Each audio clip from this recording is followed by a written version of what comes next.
Hello world, welcome to the 108th video on my channel where I'm building my own digital assistant named Shane, like Jarvis from the Iron Man movies and comics. First, let me say thank you to all my subscribers, and I'm super humbled to just have hit the 2,000 subscriber mark, and so big thank you to everybody. It helps when you watch the whole video. So if you're interested in watching me build my own digital assistant, uh, please watch as much as you find it enjoyable. But watching the whole thing helps my channel a lot. So this is the 9th video in my S.H.A.N.E updates playlist. And in this playlist, I primarily focus on creating an Iron Man heads-up display because that's how most people are familiar with Jarvis. And so in this video, I'll be showing how to overlay pictures onto our webcam video using OpenCV. So in the previous video, um, we had the text in the upper left, and that told us our battery power and or whether we're plugged into the AC or whether we're on battery power. And I really didn't like that. I want symbols similar to how it would be on your smartphone or on a normal device. And in previous videos using OpenCV, if you've been watching this playlist throughout, I showed how to turn on the webcam, do hand detection, and how to record and save the video file. And in the video before this, in our playlist or video number 100, I did a whole video on my vision for the how S.H.A.N.E will be. So not only this heads-up display, but everything, all the capabilities and functions. But today we're going to disable the hand detection and we're not going to save the video to a file. So today we'll be focusing primarily on overlaying a picture onto a webcam video. So let's check out what it looked like before. So let me close out this picture of my face. Okay, so this is what it looked like before. This is a still image from a previous video. And as you can see, we had the date and the time in the center, and I'm okay with that. I do like that. But here we had a power status, and this is using OpenCV's put text. And I wasn't, I'm not really a fan of that. Because imagine if this was a real Iron Man's heads-up display. Like let's say I actually build it into a some sort of helmet, then that's a lot of text. And I'll have other things too, and I just don't want a lot of text while I'm trying to look through and see the camera image. So I want just a power symbol here. Okay, so let's run this program and see what it looks like. Now the camera is going to be facing me, and it's going to be super choppy because my recording software currently doesn't like it. But just know it is at in live production, it's 30 frames per second. Now if you're a Python OpenCV expert, when I use a external webcam, so not my laptop webcam, it takes like 5 minutes for it to start. So if you know how to fix that, please let me know. So I'm going to run it, and at the same time I am going to time it, and I'll put how long it actually takes up on the screen in post-production or in our edits. So here we go, let's run it.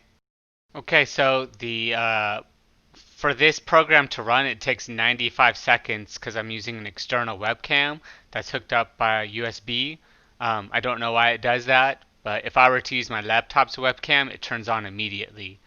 So kind of strange. I cut directly into this video, but just know it took 90 seconds. And also, if the video is choppy, just know that that's the recording software, and it's perfectly fine as I'm looking at my face right now. So in the upper left, we have this overlay of an AC power. So this is telling me we're connected to AC power. I've said this in multiple videos. When we actually, deploy this, the camera will not be facing me like it is in the Iron Man movies. That's just for the audience. It'll be facing outward. So this right here is a picture. It is overlaid on top of the screen.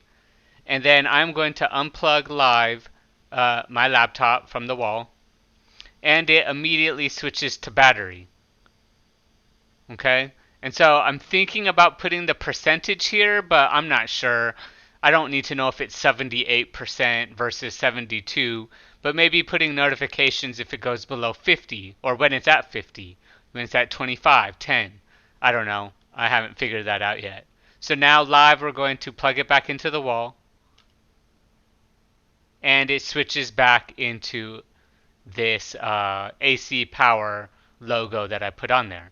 So we still have the CV2 OpenCV put text of today's date, time.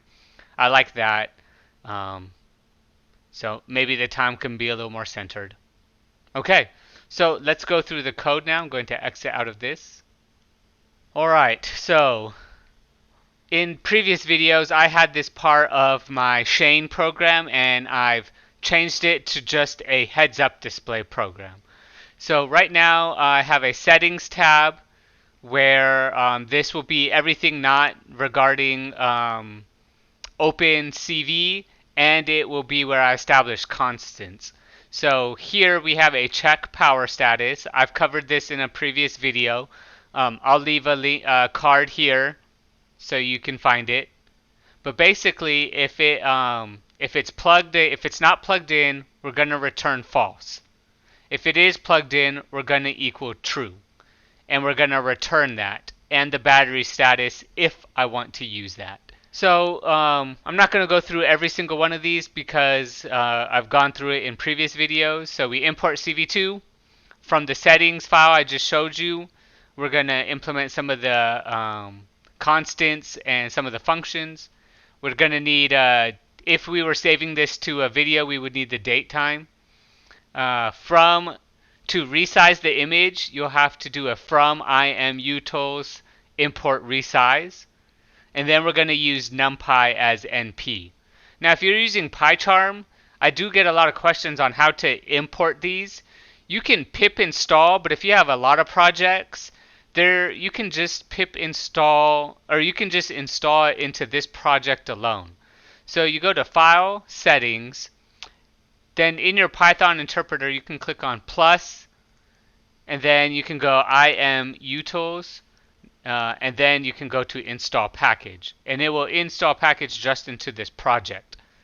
Then we're going to do cv2.video capture. 0 is your laptop webcam or your default webcam. 1 is an external webcam. Then we're going to set the frames per second to 30. Establish the screen width and height using the width and height from my settings. Then approximately 72.5% of the width of my screen and about 80% of the height of my screen. That's where I want the window. Then I use the resolution of the frame where you need this to save your video files. Okay, we're going to skip over the hand detection variables, and we're going to skip over most of the saving your video, and you can watch that in the previous videos in my playlist.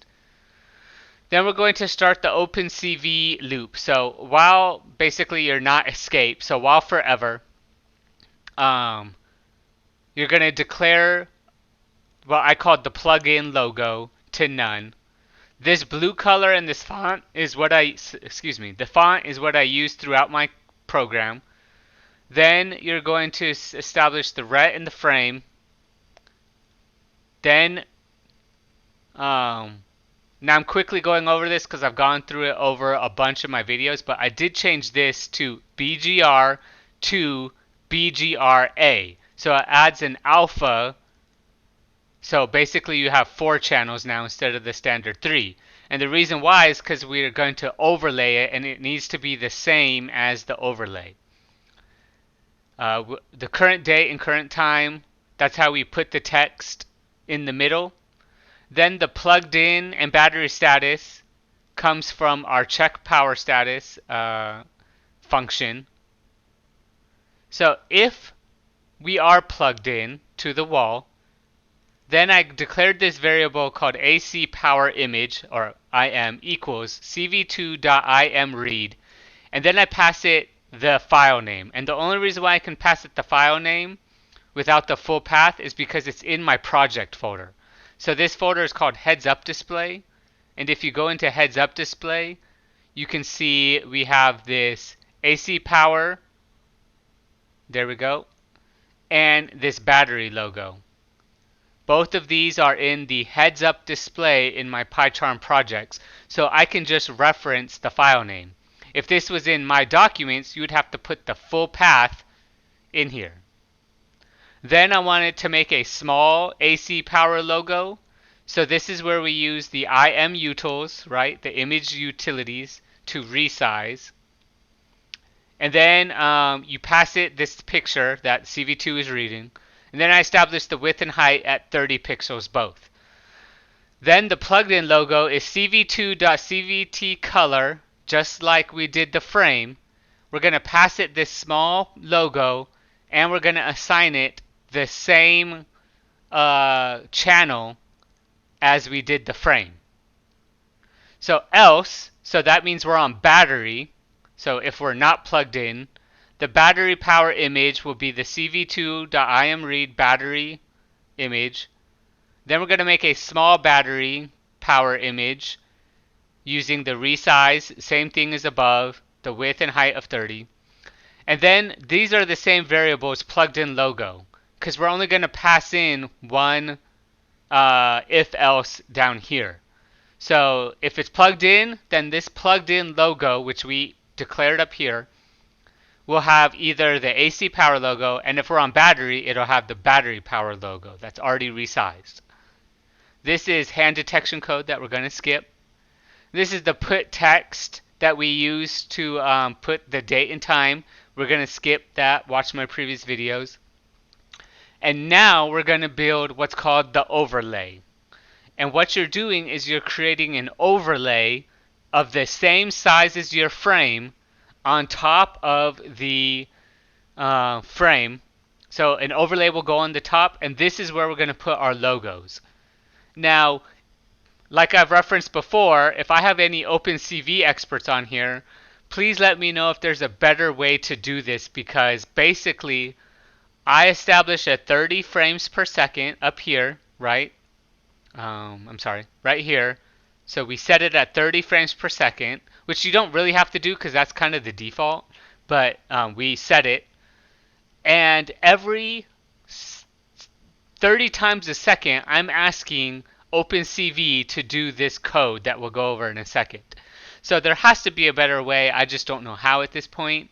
But I do want, and it'll be through threading, I do know that. But basically, as soon as something happens, I want to know about it, which you saw in the video. As soon as I unplugged it, the logo's changed. Okay, so onto the code. So leave a comment if you know if you have a better recommendation. So first we're going to establish three variables called the frame height, the frame width, the frame C, and then the frame shape, right? Those are equal to the frame shape. If you forget this, it'll yell at you and you'll get an error saying that this is not a tuple. You did not put enough variables into the tuple. Okay, then we're going to officially establish the overlay. And this equals np.zeros, so numpy.zeros, which basically means all black. Then you're going to pass it the same size as the frame height and the frame width. And then, I forgot what this variable is, but 4. You want this data type here. Then you want the plugged in height, the plugged in width, and this plugged in C to be at the same plugged in logo dot shape, right? So you're basically mirroring this to that. And then we're going to get the width and height of these logos. So instead of hard coding this, basically we're going to say for I in range from 0 pixels to the height of whatever logo we're choosing, and for J in range of 0 and the width of the plugged in logo, whichever one we're choosing, right? So this is dynamic code. So if the plugged in logo has more than does not equal 0 pixels, then you're going to overlay it. So I, which is the height, plus 10, and I'll show you the reason why is because if you did not put this, then it would be all the way up into the corner. So plus 10 moves it away from the very tip top of the corner. So if I take this plus 10 out, it'll be at 0 pixels, which is the upper left. And I don't want that. I want it to be slightly left. See how this is? That's about, I don't know, 2 or 5 pixels. So the I will be the height. So whatever the height is of this logo, plus 10 pixels. Whatever the width of this thing, plus 10 pixels, equals the plugged in logo I and J. So basically, our overlay will only have the plugged in logo. If we took all of this code out and just showed the overlay, it would be the same height and width as your frame and all black. So this allows you just to see the logos. Then we're going to use what's called cv2.addWeighted. We're going to pass it the overlay, which now has the logo plus 10 pixels for the height and plus 10 pixels for the width. Then we're going to pass it a 1. If you go 0.5, basically it's how close is the overlay to the frame. So if I put in 0.05, I'm sorry, a float, then the picture would look blurred or transparent because the overlay is 0.5, I guess, pixel, I don't know, but 0.5 away. Then you're passing the frame, which I want to be at a 1, so I want these to be equal. The overlay and the frame to be on equal status. So think of PowerPoint when you send to back, send to front. By putting 1 and 1, I'm basically making them equal. This is the alpha. I'm not really sure what this number does. If you change it, you'll get an error. And then you're going to pass it the frame again. So this is basically source 1, source 2, passing this alpha, and then we're going to show just the frame, which has this added weighted overlay to it, right? And then if we were saving the file, which we're going to skip, we would continue this code. If I press the escape key, it breaks it. Then we release the capture, which allows you to release the video. Then you, after you press escape, it destroys all windows. And then CV2 has, in my opinion, pretty poor error reporting, so I just print the whole error. So let me run this. Again, we're going to wait 90 seconds, which I'll edit because I care about you. And then we'll go through what it looks like one more time. Okay, so we're back on the video. And as you can see, so this is the overlay of the picture right here. And that's all we did. So basically we created an overlay that's the exact same size as this first, as the frame. Then we assigned this overlay just to the size of this logo. So basically right now the overlay is only this big. And then it will switch automatically. So I'm going to unplug it live right now to battery. And that's an overlay still. So notice that the height and width is different, but it automatically adjusts. And then it switched back to battery. So it's in the corner. This is the 10 pixels I was talking about. And there you go. So that's a lot cleaner than having the large text here. And I'm pretty happy about that. And it's this kind of cool blue. This blue is not as cool, but it's kind of Iron Man-ish, right? The high-tech blue, if you will. All right. So I hope you enjoyed this video. Please subscribe to my channel, like this video, watch all the rest of the S.H.A.N playlist if this is the first time you're here. If you are an OpenCV expert, please leave comments and help me out. And thanks for watching. Goodbye, world.